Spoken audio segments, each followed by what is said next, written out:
Hi guys, సాయంత్రం ఏమైనా snacks చేసుకుందామని చెప్పి వైట్ సాస్ పాస్తా చేసుకుందాం అనుకున్నాం. దానికి సంబంధించిన ఇంగ్రీడియంట్స్ కట్ చేసుకున్నాం.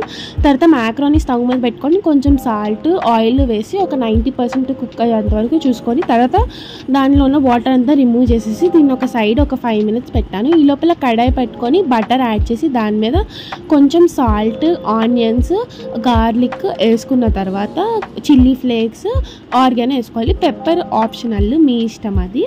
సో ఇదంతా వేసుకున్నాక ఒక 5 minutes అటు ఇటు టాస్ చేసుకొని అంటే మొత్తం కలిసాక అప్పుడు మనం ఆల్రెడీ సైడ్ పెట్టుకున్న మ్యాక్రోనీ ఉంటుంది కదా, ఆ మ్యాక్రోనీ అయితే యాడ్ చేసుకొని మళ్ళీ సేమ్ ఒక 5 minutes అంతా కుక్ చేసుకున్న తర్వాత దీన్ని తీసుకొచ్చి సైడ్ పెట్టేసుకోవాలి. మొత్తం మిక్స్ చేసుకొని సైడ్ పెట్టేసుకుంటే అప్పుడు ఇంకొక కొత్త కడాయి పెట్టుకొని దాంట్లో కొంచెము సేమ్ ఇలానే బటర్ యాడ్ చేసి దాంట్లో మైదా యాడ్ చేయాలి.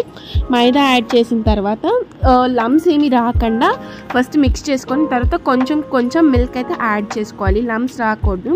కొంచెం మిల్క్ యాడ్ చేసుకొని అటు ఇటు కలిపెట్టుకుంటూ ఉండాలి. నేను మళ్ళీ కొంచెం మిల్క్ అయితే యాడ్ చేస్తున్నాను.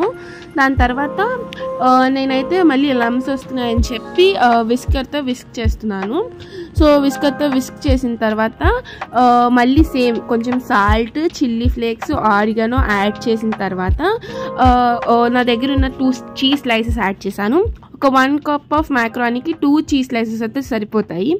మీరు హెవీగా చీజ్ తింటారు అంటే 2.5 చీజ్ వేసుకోవచ్చు స్లైసెస్. సో దాన్నంతా మళ్ళీ విస్క్ చేసుకుంటా క్రీమ్ టెక్స్చర్ అయితే వచ్చింది. దీని తర్వాత దీని మీద ఆల్రెడీ ఇందాక మనం కడాయిలో సైడ్ పెట్టుకున్నాం కదా మ్యాక్రోనీ అంతా, ఆనియన్స్, గార్లిక్ అదంతా. సో ఇప్పుడు అది యాడ్ చేసుకొని మొత్తం 2 minutes అంతా టాస్ చేసుకోవాలి. అంతే, మన వైట్ సాస్ పాస్తా రెడీ అయిపోయింది.